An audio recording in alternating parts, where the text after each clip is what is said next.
I welcome you all in this class. Topic for discussion in this class is expenditure method for calculating national income. We will discuss about the steps of expenditure method in this class, and we will also discuss about the precautions of expenditure method.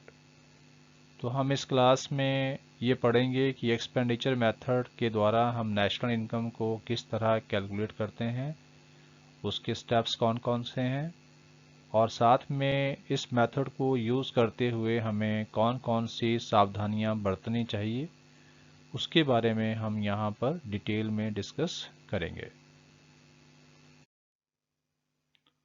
I welcome you all in this class. Topic for discussion in this class is expenditure method. इस method को हम consumption and investment method भी कहते हैं, या इसको income disposal method भी कहा जाता है.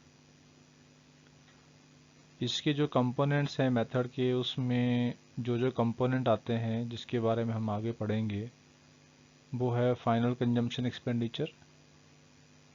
उसके बाद है ग्रॉस डोमेस्टिक कैपिटल फॉर्मेशन, या इसको हम इन्वेस्टमेंट एक्सपेंडिचर भी कहते हैं. और नेक्स्ट कंपोनेंट आपका है नेट एक्सपोर्ट्स. तो जब हम इन तीनों कंपोनेंट्स को ऐड करते हैं, मतलब फाइनल कंजम्पशन एक्सपेंडिचर को plus gross domestic capital formation या इन्वेस्टमेंट एक्सपेंडिचर को, और साथ में प्लस करते हैं नेट एक्सपोर्ट्स को, तो ये तीनों मिलाकर बनता है GDP at market price, gross domestic product at market price. तो ये आपने ध्यान रखना है कि final consumption expenditure plus investment expenditure plus net exports, तीन चीज़ों को मिलाते हैं तो ये क्या बनता है, जीडीपी एट मार्केट प्राइस. ये मार्केट प्राइस पर इसलिए बनता है क्योंकि जो एक्सपेंडिचर है वो मार्केट प्राइस पर ही होता है. अब अगर हमने यहाँ से नेशनल इनकम निकालना है तो एनएनपी एट एफसी हमें निकालना है, net national product at factor cost, उसी को हम नेशनल इनकम कहते हैं. तो इसका फॉर्मूला है जीडीपी एट मार्केट प्राइस. इसमें हम प्लस करेंगे एनएफवाईए को, net factory income from abroad को, और माइनस करेंगे नेट इनडायरेक्ट टैक्सेस को, और साथ में इसमें माइनस करेंगे डेप्रीशिएशन को. ये हमने क्यों किया, इसको देखें आप ध्यान से.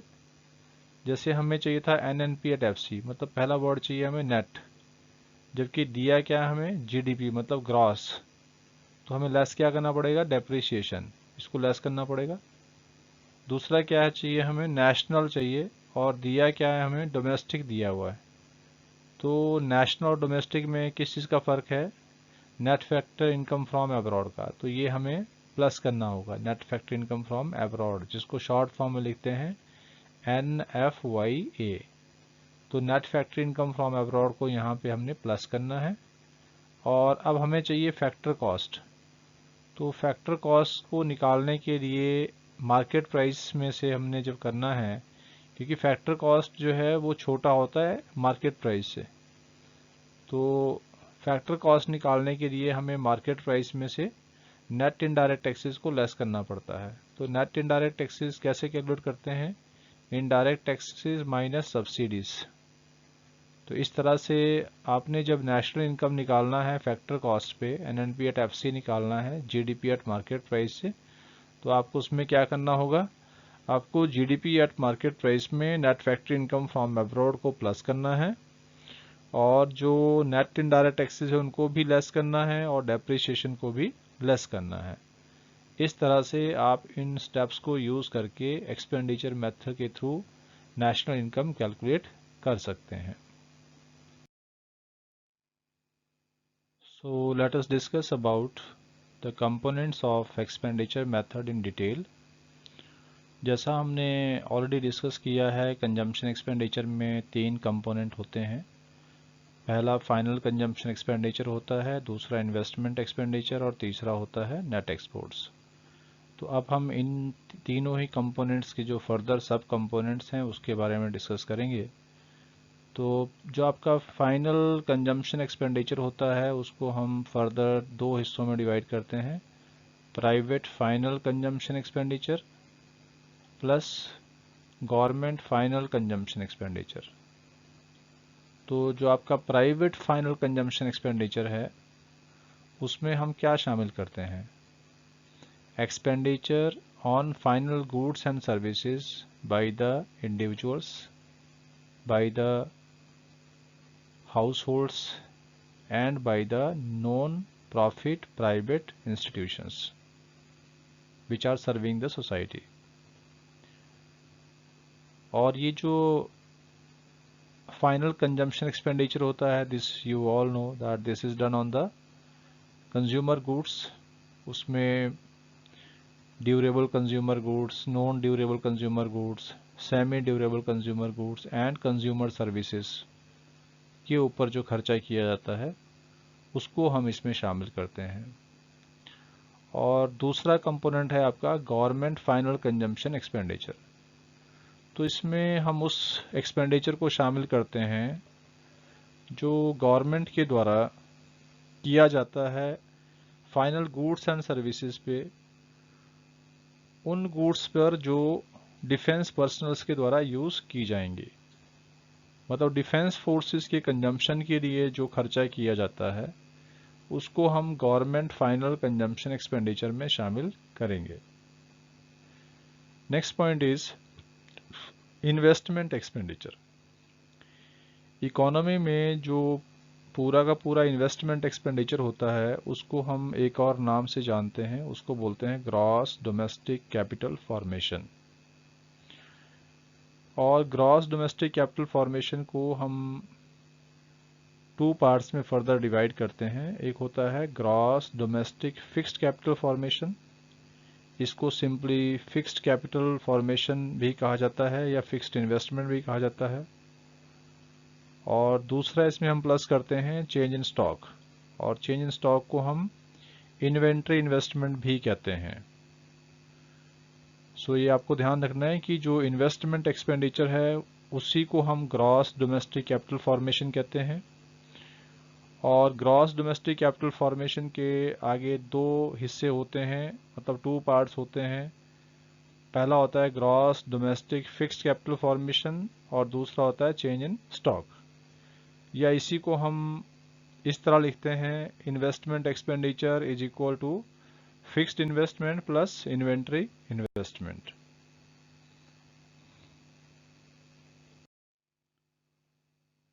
सो फिक्स्ड इन्वेस्टमेंट या इसको हम gross domestic fixed capital formation भी कहते हैं, इसको फर्दर 3 पार्ट्स में डिवाइड किया जाता है।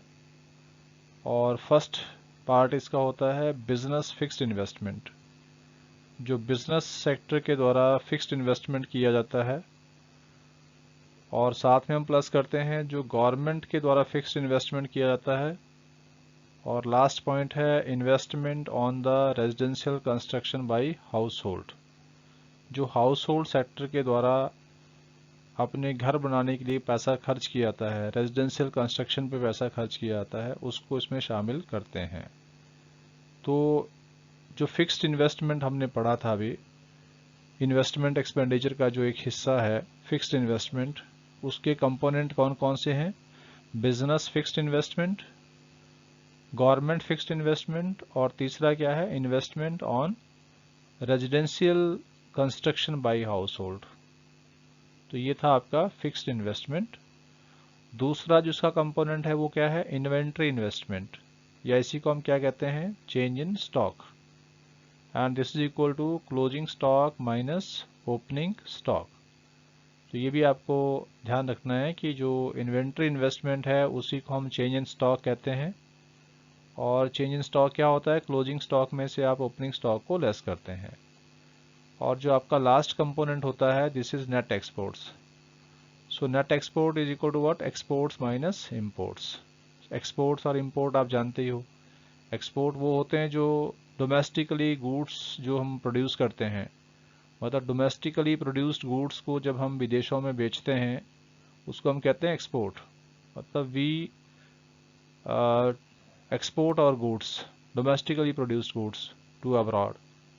इंपोर्ट क्या होता है कि we import the goods from other countries, हम दूसरे देशों के सामान को खरीदते हैं, उसको इंपोर्ट कहते हैं। तो एक्सपोर्ट और इंपोर्ट का जो नेट डिफरेंस होता है उसको हम कहते हैं नेट एक्सपोर्ट्स। और नेट एक्सपोर्ट जो है वो पॉजिटिव वैल्यू भी हो सकती है और साथ में वो नेगेटिव वैल्यू भी हो सकती है। So let us discuss about the precautions regarding expenditure method. Expenditure method में जो प्रिकॉशंस लेनी है उनके बारे में हम डिस्कस कर रहे हैं। सबसे पहला पॉइंट है expenditure on intermediate goods and services.